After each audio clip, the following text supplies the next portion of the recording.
This is big breaking emergency news. Multiple different towns right now are under emergency HazMat situations. People are reporting that they're getting extremely sick. They're saying that it burns to breathe in the air, and they're also saying that there's even chemicals that are eating away at their clothes. All right, so let's get into the details here. Really quick, guys, please just hit that like and hit that subscribe. I'm posting multiple videos a day, every single day, keeping you guys updated on this big urgent news, and it just helps to get these warnings out. I appreciate that. So this is what's going on right now. People are saying that they are getting sick over and over from this, right? And they're saying that this is eating away their clothes from the chemical burns that people are getting, all right? And this is from toxic mud, all right? This entire region of the country has been contaminated with toxic mud, and it's flowing into the river as well too, and contaminating the entire watershed. This is what's happening right now in North Carolina, okay? Parts of North Carolina, right outside of Asheville and the surrounding areas, multiple different towns and areas have put out alerts for, quote, toxic mud. All right, we have Madison County with the town of Marshall, which is right north of Asheville, North Carolina. They put out this alert, the Chamber of Congress. This is what they said, quote, toxic mud. The mud in the Marshall area is toxic. Hazardous material protocols are now in effect. HazMat crews are now in effect.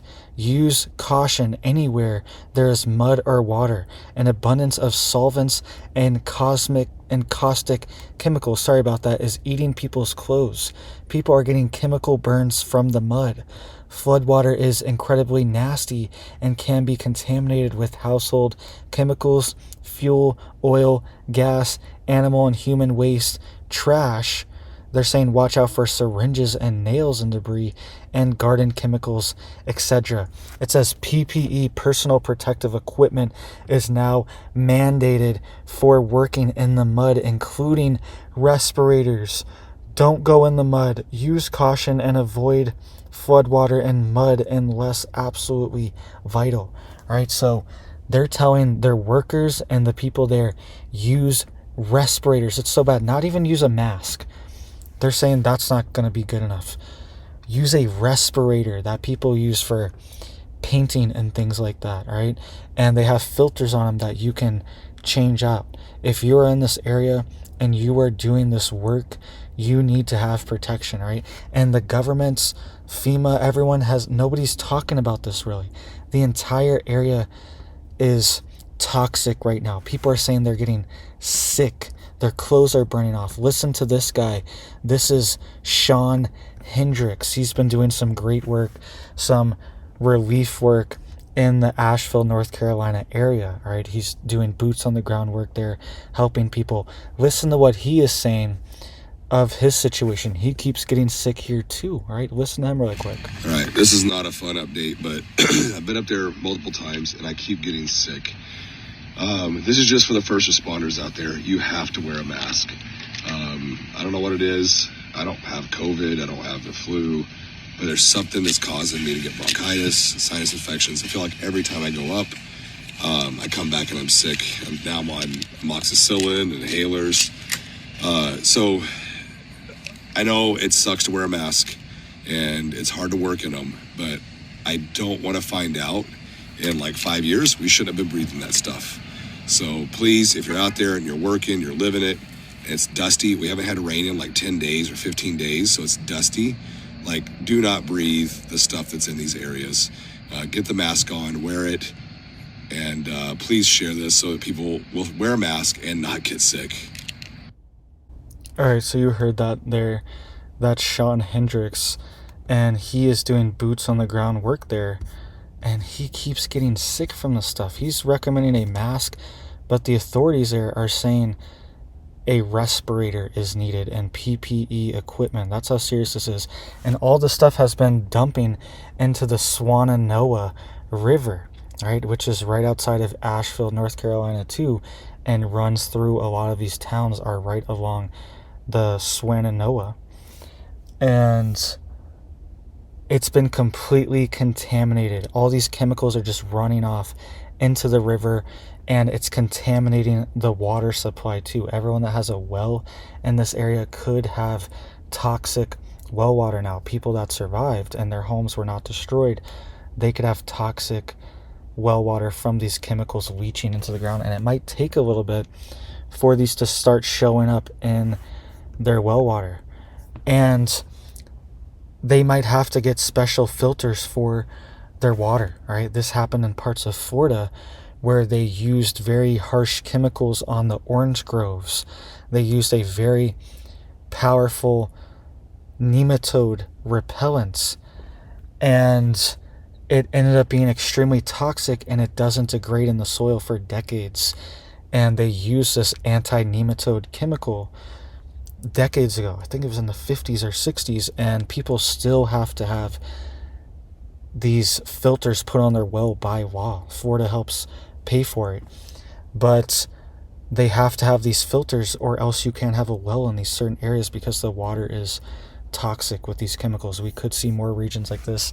And the governor even said they're talking about condemning certain areas and making them, quote, green spaces, and not letting people build back in certain areas. That's what the North Carolina Governor Roy Cooper said just last week. I made a whole video on it, right? So this entire area and region is in a emergency situation still. It still needs help. They still need relief, and they still need the government and the federal government to help make these things whole. And a lot of these rebuilding projects, like all of the roads that are being rebuilt right now and things like that, they're being rebuilt by local people or even out of state people that are coming in from West Virginia, from South Carolina, Georgia, Tennessee, Kentucky. People are coming in from all over the place, Florida, with their equipment, and they are the ones building out these roads, building dirt roads, and getting access to these mountain towns and areas. It's not the federal government that's doing it right now. And now these people are dealing with a situation where they're extremely sick. So this could be something where, like he said, 5-10 years from now, we realize, wait a minute, this was a disaster zone, and we should not have allowed people to get this sick. We should have given more resources and had the federal government clean this up, because it's mostly just people cleaning it up themselves. It's mostly just volunteers and things like that. There are resources from the state and federal government, but a lot of it's coming from just people, boots on the ground, volunteers. So please just hit it up for me down there to help get these warnings out. I appreciate that, so people know what's going on in this part of the country. People are saying they're getting sick here and they had to leave because they can't stay here any longer. This is another account from somebody that posted about what's happening near Swannanoa River, right? This is Jennifer Smith.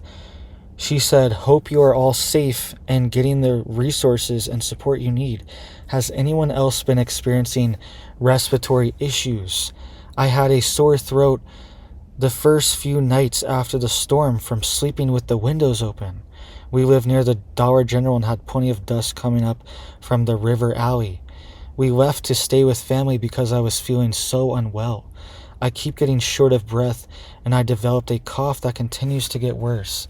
I saw 2 doctors after we left.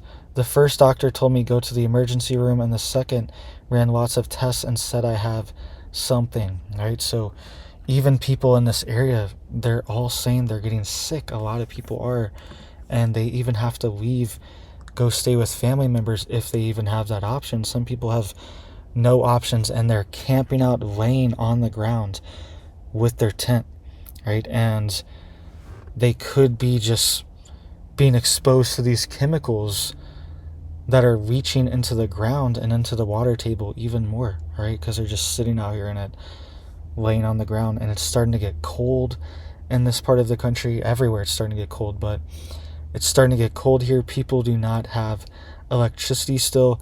Some people are being told it's going to take 18 months to get power back on and to have any type of utilities or anything like that because all the infrastructure is destroyed, right? So even people that their home didn't get washed away, they're fine. They're being told 18 months, some of them, not everyone, but some people.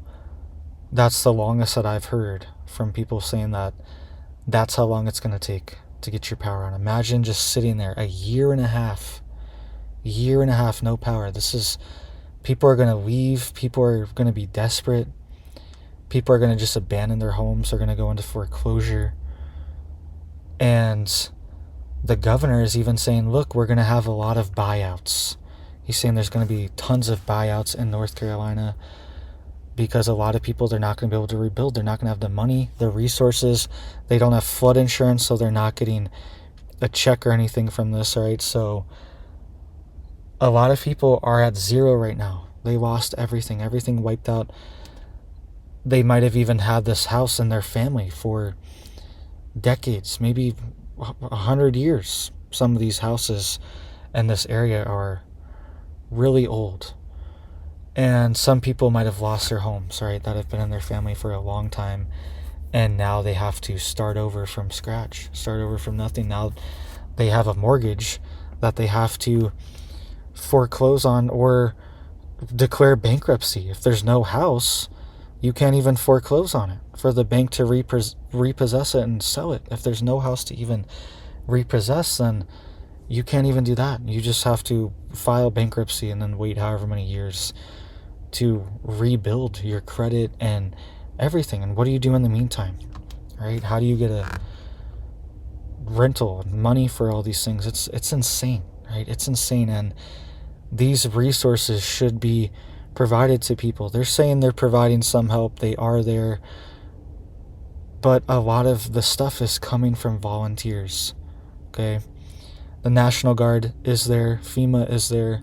State and local authorities are there. They are doing work too, right? They are definitely doing work, but at the same time, the response needs to be much bigger. And it seems like volunteers, all I'm seeing is volunteers that are doing most of the heavy lifting, right? So thank you guys. I hope you guys are staying safe and prepared out there. Please just be ready for this winter, right? We could see major winter storms similar to this as well too, major power outages. And if we see any type of winter storms in this area, for people that don't have power, don't have homes, it could be devastating. So make sure you're stocked up. You can also go check out, right, I have no affiliation or anything, but Sean Hendricks, the guy I showed earlier, he's doing boots on the ground work. You can go check him out on X, and he has donation links and all that stuff to donate to him, because he's just giving away things and helping people on the ground there, right? Doing a lot of work there. So thank you guys. I hope you're staying safe and prepared. I hope you're stocked up. Prepper pantry filled up, tanks filled, water tanks, gas tanks. Always have these things ready to go. I hope you have big blessings for your life and your family, and I hope you have a big old blessed day.